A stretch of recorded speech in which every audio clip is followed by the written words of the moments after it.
Olá pessoal, hoje nós vamos trabalhar a aula 12 sobre as forças de atrito cinético e atrito estático, ok? Bom, vamos conceituar atrito. Então, basicamente, atrito é um tipo de força resistiva de contato que surge ao tentar movimentar um objeto em uma superfície. Então, por exemplo, imagine que você coloque aqui uma moeda e levante a capa do livro. Em um certo momento, essa moeda não desce. E qual é a razão dela não descer? Se tem a força gravitacional, uma componente puxando, por que ela não desce? Por que ela não se move? É porque tem um tipo de força que está resistindo ao movimento. Esse tipo de força é o atrito, ok? Entretanto, o atrito não é o vilão da história.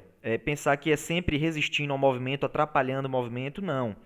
Por exemplo, sem o atrito a gente não poderia nem caminhar. A gente caminha de fato porque você aplica uma força no solo, o solo devolve com atrito e você consegue se mover. Não fosse dessa forma, você não conseguiria se movimentar, pois ao tentar aplicar uma força sobre o solo, não houvesse resistência, você ia deslizar.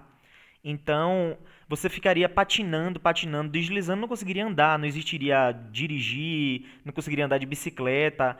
Escrever é riscar o papel, no final das contas, tem atrito envolvido.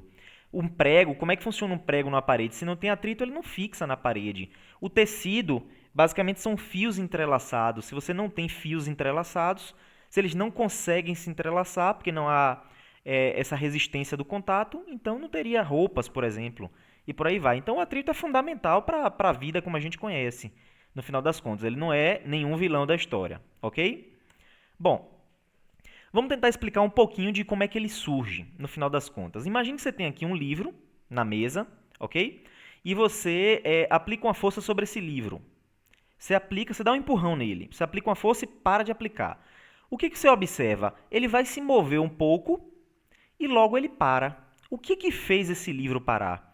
Foi essa força resistiva entre o livro e essa superfície de contato, que provocou nele uma aceleração no sentido contrário ao que ele estava se movendo. Então ele foi desacelerado até parar.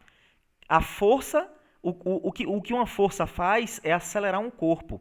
No caso, acelerar ou desacelerar, que dá no mesmo. Então, se ele desacelerou até parar, surgiu uma força para fazer isso. Essa força foi a força de atrito, ok? Agora imagine que você empurre o livro com uma velocidade constante. Então você continua empurrando ele com a velocidade constante.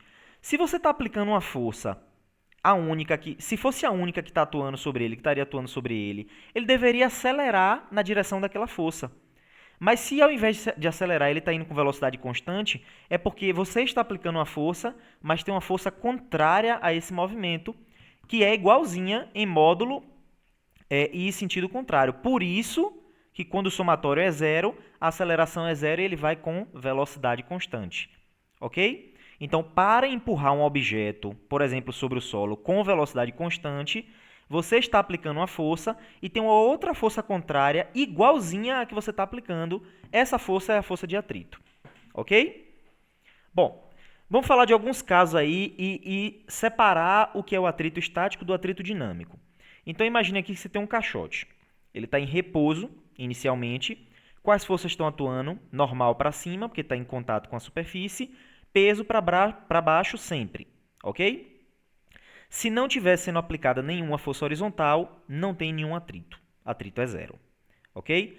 Se de repente você aplica uma força... se você puxa com a força F esse caixote e ele não se move, como é que ele não se moveu se você puxou? É porque surgiu uma força contrária à força que você aplicou e igual, ok? Contrária, ela é igual e no sentido contrário. Isso faz com que anule a sua força e ela continue em repouso. É como se você puxasse um objeto bem pesado, por exemplo, muito pesado. Você não consegue tirar ele do lugar, mas você está puxando. Por que você não está conseguindo tirar do lugar? Porque tem uma força contrária igual à sua que está impedindo dele se mover na direção que você está aplicando a força, ok? Agora imagine que você aplique mais força ainda. Você puxa mais ainda, tenta puxar um carro, por exemplo. Então você aplica mais força e ele ainda não se move. Por que não se moveu? Porque o atrito aumentou, ele aumentou para se igualar à força que você está aplicando e continua com somatório zero em y, perdão, em x, por isso ele não se move, ok? Agora imagine que você aplique mais força ainda e finalmente esse objeto se mova, ok? Então vamos supor que você conseguiu aí puxar um carro e ele começou a andar, certo? Quando isso acontecer, ele vai começar a acelerar na direção que você puxou, porque a força que você puxou foi suficiente para vencer uma barreira, que a gente vai mostrar aqui a força máxima de atrito estático, e o atrito passou a ser dinâmico, quer dizer, um atrito de movimento. A palavra estático tem a ver com repouso e a palavra dinâmico tem a ver com movimento, ok? Bom, se você quiser puxar esse carro, por exemplo, com a velocidade constante, você vai ter que reduzir essa força que você aplicou. Esse experimento talvez seja comum, por exemplo, quando você empurra um móvel. Quando você tenta empurrar um móvel a primeira vez, um sofá, uma geladeira, quando você tenta colocar em movimento, colocar ele em movimento é mais difícil do que manter ele em movimento. Então você tem que aplicar uma força maior para tirar ele do repouso, só que depois que ele entra em movimento, se você continuar aplicando aquela força, ele vai acelerar. Mas você não quer empurrar um móvel acelerando, você quer empurrar com velocidade constante, para não danificar, por exemplo. Então você empurra, quando ele começa a se mover, você reduz um pouco a força para poder fazer com que a velocidade seja constante. Essa redução de força que tem que ser feita é porque o atrito deixou de ser atrito estático para ser um atrito dinâmico. Só que esse atrito dinâmico ele é menos intenso, conforme uma curva, que é essa daqui que eu vou mostrar para vocês. Ó. Então a gente tem, isso aqui é o módulo da força de atrito em função do tempo. Quando você está aplicando uma força e o objeto está em repouso, o atrito é igual à sua força. Aí você vai aumentando a força que você está aplicando, o atrito vai aumentando, até um limite. Então a força de atrito vai aumentando proporcional à força que você aplica sobre um corpo. Aí chega num ponto que a força que você está aplicando é tão intensa que o objeto entra em movimento.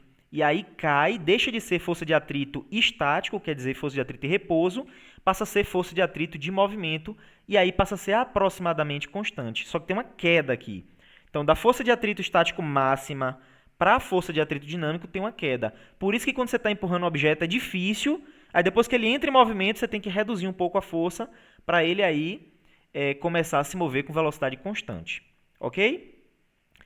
Para falar um pouco mais sobre isso aqui e de uma aplicação, vamos tratar sobre o freio ABS. Já ouviram falar do freio ABS? Olha esse vídeo.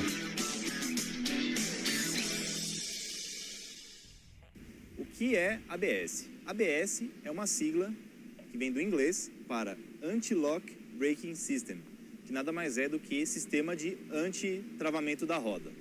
O ABS, ele, numa situação de emergência, numa frenagem de emergência, ele evita o travamento das rodas através de um movimento intermitente dos freios, tá? Muitas vezes por segundo, 40, 45 vezes por segundo, tá? E com isso o condutor ele consegue permanecer com o controle do veículo e além disso ele proporciona uma menor distância de parada. Então, durante uma frenagem ele ainda permanece com o controle e ele consegue, por exemplo, desviar do obstáculo. Então, num carro sem ABS, quando o condutor ele pressiona o pedal de freio com toda a força, a roda tende a travar. Havendo travamento, então o motorista ele perde o controle do veículo e isso pode ocasionar um acidente. Outra questão importante é a pessoa saber identificar de uma forma fácil se o veículo que ela está dirigindo tem ABS ou não. Tá? Às vezes é um carro alugado, um carro que ela não conhece. Então, ao virar a chave, uma luz amarela escrito ABS, ela se acende e após o veículo ligado, alguns segundos, ela se apaga. Tá? Então, ela apagada significa que está o ABS funcionando, tudo ok. Durante uma frenagem de emergência, uma frenagem brusca, o ABS em funcionamento, ele causa uma trepidação no pedal. Isso é completamente normal. Tá? Isso é uma característica normal do sistema. A pessoa não deve jamais tirar o pé do freio por conta disso. Ela deve continuar freando até quando seja necessário. Bom, vamos falar da relação desse ABS com essa curva aqui. Ó. Olha o que ele falou. Que quando você tem uma frenagem de emergência, você aperta o freio de vez. O que o ABS faz? Não deixa a roda derrapar. O que é não deixar derrapar? Se a roda está derrapando, uma roda, teoricamente, toca em um ponto só no solo. Se ela derrapa, ela vai tocar com aquele mesmo ponto várias vezes. Aí você está no atrito dinâmico, que é de movimento. Só que antes dela derrapar, ela tá no atrito estático máximo. Veja, se a força de atrito é mais intensa, quer dizer que o carro freia melhor, que freia antes, freia mais no caso. Ou seja, o objetivo do carro quando você aperta o freio é parar o carro. Então você quer o máximo possível de atrito. Por isso que o freio ABS fica apertando e soltando a roda várias vezes, ele falou 40 vezes por segundo, ou foi por minuto, se eu não me engano, por segundo, com o objetivo de não deixar a roda travar, porque se ela travar, ela deixa de ter o máximo de frenagem que está aqui na força de atrito estático, porque o ponto da roda só toca uma vez no solo e passa a derrapar e vai para o atrito dinâmico. Então veja, o atrito é muito útil na frenagem dos veículos. Então o que o ABS faz é ficar apertando a roda, quando ela vai derrapar ele solta, aí aperta de novo, quando vai derrapar ele solta, e faz isso várias vezes para ficar aqui no limite do valor máximo de atrito, para que esse carro pare antes e para que o condutor não perca também o controle do veículo, para que o veículo não derrape. Se você derrapar, você vai perder o controle, ok? Então veja a importância aí do atrito e a tecnologia que é aplicada com esse conceito aqui de atrito estático e atrito dinâmico, que é o caso do ABS, ok? Bom, e qual é a origem do atrito? De onde é que ele vem? No final das contas, o atrito tem relação com as superfícies de contato. Então, quando você tem duas superfícies aqui que estão em contato, quais são os pontos que vão se tocar? Os pontos mais rugosos, os pontos mais salientes, ok? E é daqui que vai surgir uma atração eletromagnética nas moléculas aqui dessa superfície. Basicamente, essa é a origem do atrito, a interação eletromagnética aqui da superfície rugosa, ok? Então, essa é a origem. Aí você tem duas possibilidades. O atrito estático, ele surge quando você tenta empurrar uma superfície sobre a outra. Quando você faz isso, aí a força de atração aqui, ela vai tentar manter essas moléculas conectadas umas com as outras eletromagneticamente. Essa é a origem do atrito estático, ok? O atrito dinâmico, por sua vez, é o seguinte, quando você de fato conseguiu colocar uma superfície para deslizar, no caso ela de fato conseguiu se mover umas sobre as outras, aquelas conexões iniciais eletromagnéticas elas são desfeitas e novas conexões são feitas. Então essas novas conexões eletromagnéticas que são feitas e desfeitas o tempo todo durante o movimento, é que dá origem ao que a gente chama de atrito cinético, ok? Então enquanto um é uma conexão que está em repouso, a outra fica fazendo e desfazendo conexões eletromagnéticas durante o movimento. Essa é a origem do atrito estático e do atrito dinâmico ou cinético, ok? Como é que a gente calcula o atrito? A força de atrito estática a gente já viu que varia, mas dá para calcular a máxima. A força de atrito estático máxima depende de μe, isso aqui é o coeficiente de atrito que tem relação, que vai depender dos corpos e da superfície, depende das propriedades aí do corpo e da superfície, e vai depender do módulo da normal. Ou seja, a normal é uma medida de quanto um corpo está pressionando a superfície. Então, quanto maior o peso, no caso, quanto maior, se ele estiver na horizontal, quanto maior o peso, maior a normal. Aí você vai estar pressionando mais a superfície, portanto o atrito é maior porque você vai ter mais contato, ok? Essa é a força de atrito estático máxima. Já a força de atrito cinético, perdão, era para eu tirar aqui o Emax. A força de atrito cinético é simplesmente o coeficiente de atrito cinético, que é constante, e o módulo da normal também, calcula do mesmo jeito. Ok? Basicamente calcula do mesmo jeito. Só que uma varia até um limite e a outra é constante. Beleza? Outra coisa importante para a gente tratar aqui é o seguinte. Ó, o atrito depende de quanto a superfície está pressionada. Certo? Porém, a área de contato tem relação com a conexão eletromagnética que vai gerar o atrito. Só que vocês não podem confundir a área de contato real com a área de contato efetiva. Por exemplo, imagine que você tem um objeto parecido com uma geladeira, que não tenha pé, então tem aquela área de contato ali no solo, ok? Se você arrastar uma geladeira sem pé, você tem uma área de contato, vamos supor ali aproximadamente quadrada. Se você deitar a geladeira, você já tem uma área retangular bem maior. Se o peso da geladeira não muda, a normal vai mudar? Não vai. O coeficiente de atrito não muda, porque os materiais são os mesmos. Então, a força de atrito não muda. Não fica mais difícil empurrar a geladeira, não tem mais atrito na geladeira deitada. Mas, professor, a área não aumentou? Aumentou a área de contato. Então não tem mais interação eletromagnética, só que a interação eletromagnética efetiva, ela depende do quanto a superfície está pressionada. Quando a gente for estudar um conceito chamado de pressão, ele depende de força sobre área. No caso da geladeira que eu estou explicando, a força é o peso. No primeiro caso, em que a geladeira está em pé, a área é menor, peso sobre a área vai dar uma pressão maior.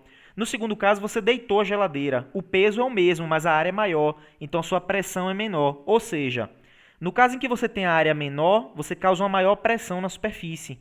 No caso em que você tem uma área maior, você causa uma pressão menor na superfície. Isso se equilibra de modo que não importa se a área é maior ou menor, a área visual, porque a área efetiva de contato vai depender dessa pressão. Então, o atrito não depende da área de contato, ok? Depende da normal, que é uma reação à pressão, e do coeficiente de atrito, que é descrito pelas propriedades do corpo e da superfície, ok? Então é isso, pessoal. Na próxima videoaula a gente traz alguns exercícios aí envolvendo aplicações com forças de atrito, ok? Até lá!